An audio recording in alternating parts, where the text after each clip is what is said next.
Hello everyone, welcome to Brain Boosters. Today we are going to do the chapter number 12, Improvement in Food Resources, part 2. So today we are going to start from the crop protection management. इससे पहले के topics हम इसके part 1 में हम कर चुके हैं. अगर आपने वो वीडियो नहीं देखी है तो आप पहले वो वीडियो देखें ताकि आपको आगे से समझ में आ सके. सो क्रॉप प्रोटेक्शन मैनेजमेंट में सबसे फर्स्ट है वीड्स. वीड्स एक्चुअली क्या होते हैं? वीड्स होते हैं अनवांटेड प्लांट्स जो कि कल्टीवेटेड फील्ड्स में अपने आप ग्रो करते हैं.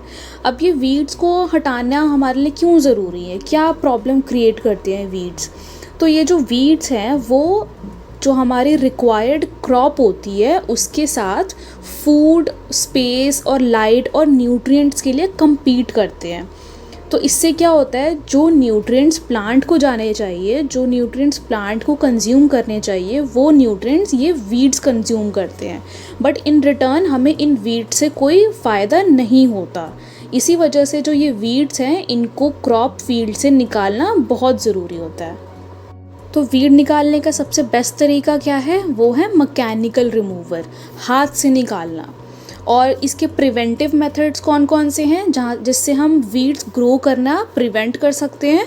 वो है proper seed bed preparation, finally sowing of crops, intercropping and crop rotation. इन सब मेथड्स को यूज़ करने से जो हमारी वीड्स की ग्रोथ है वो हम प्रिवेंट कर सकते हैं. Second we have insect pests. तो इंसेक्ट पेस्ट जो होते हैं वो प्लांट्स को बेसिकली 3 तरीके से डैमेज करते हैं. फर्स्ट है वो रूट्स को, स्टेम को और लीफ को कट करते हैं. अब कट करने के बाद जो उनका सेल सैप है उसको सक करते हैं from the various part of plants. Various parts कौन कौन से हैं? Roots, stem and leaf. उसके बाद they bore into the stem and fruits. उसके अंदर चले जाते हैं, फ्रूट्स के अंदर वो घुस जाते हैं, जिसकी वजह से वो क्रॉप की हेल्थ को ओवरऑल अफेक्ट करते हैं और उसकी यील्ड को रिड्यूस करते हैं. तो अब पेस्ट को रिड्यूस करने के कौन कौन से तरीके हैं या फिर हम कैसे इसको प्रिवेंट कर सकते हैं? फर्स्ट है हमारे पास use of disease resistant varieties. Second, growing 2 और more crop simultaneously on the same field ताकि जो पेस्ट हैं वो अटैक ना कर पाएँ. थर्ड है समर प्लगिंग. इस मेथड में क्या होता है, fields are plugged deep in summers to destroy both pest as well as weeds. Summer plugging का बेनिफिट क्या होता है? इससे हमारे पेस्ट भी मर जाते हैं और वीड्स भी निकल जाते हैं.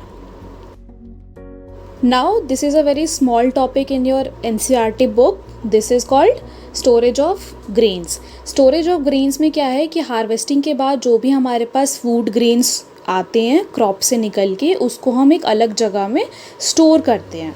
बट क्योंकि पेस्ट हैं जो कि फूड को अटैक करते हैं ड्यू टू वाटर लॉगिंग और अलग अलग तरीके से, क्योंकि जो भी पूरा हमारा क्रॉप होता है वो एक एरिया में रखा होता है, वो बहुत टाइम तक रखने की वजह से उसमें क्या होते हैं, पेस्ट लग जाते हैं, जर्म्स लग जाते हैं, माइक्रोब्स लग जाते हैं.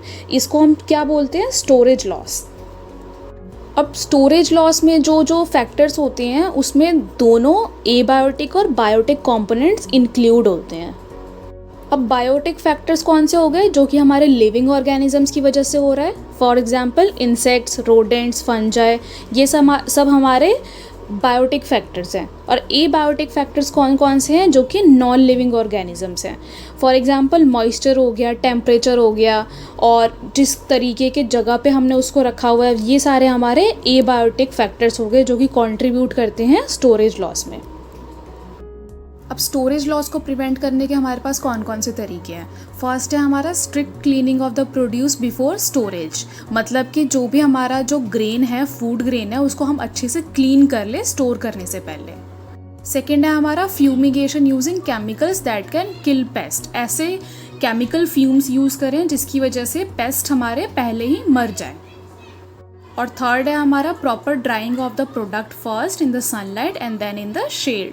जो भी हमारे पास फूड ग्रेन है उसको हम पहले तो हम धूप में सुखाएं और उसके बाद छाँव में सुखाएं ताकि जितने भी पेस्ट उसमें लगे हैं वो सारे मर जाए. अब नेक्स्ट टॉपिक है हमारे पास एनिमल हस्बेंड्री. एनिमल हस्बेंड्री क्या होती है? Animal husbandry is the farming and maintenance of animals for commercial purpose. जिन एनिमल्स को हम कमर्शियल पर्पस के लिए यूज़ करते हैं उसको हम एनिमल हस्बेंड्री बोलते हैं। अब ये एनिमल्स किस लिए रेज़ किए जाते हैं? For production of milk, meat and eggs.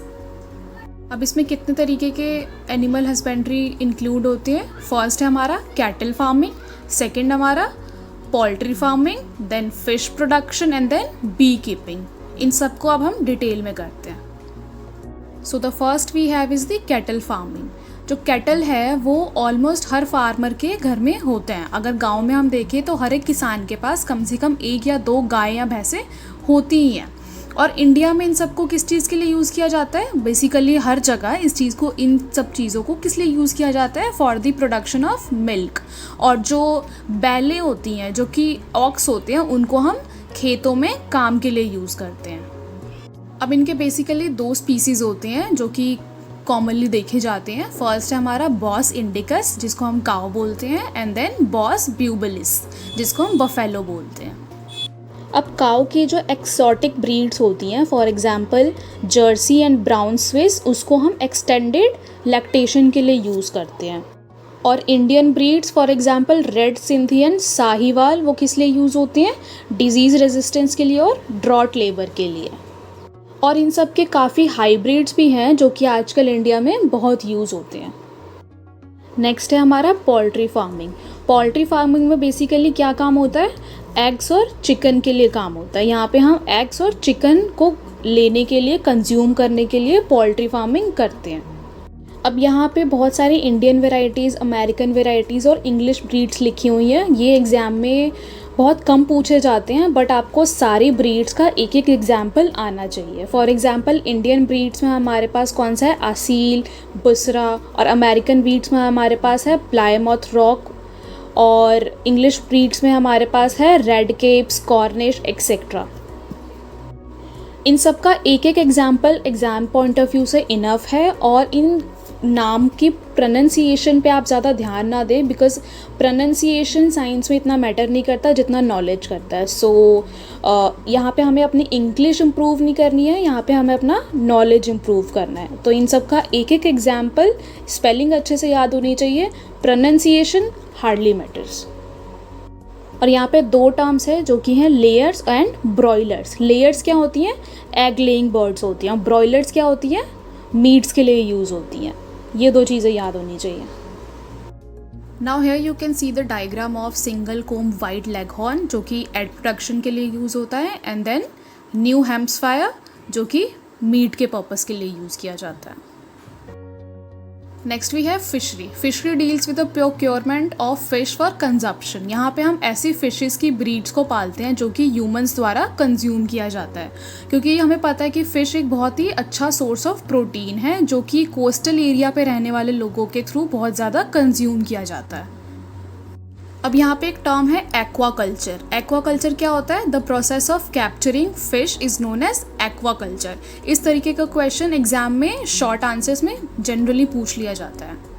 अब यहाँ पे डिफरेंट टाइप ऑफ फिशरीज़ दी हुई हैं। फर्स्ट है हमारा मरीन फिशरीज़।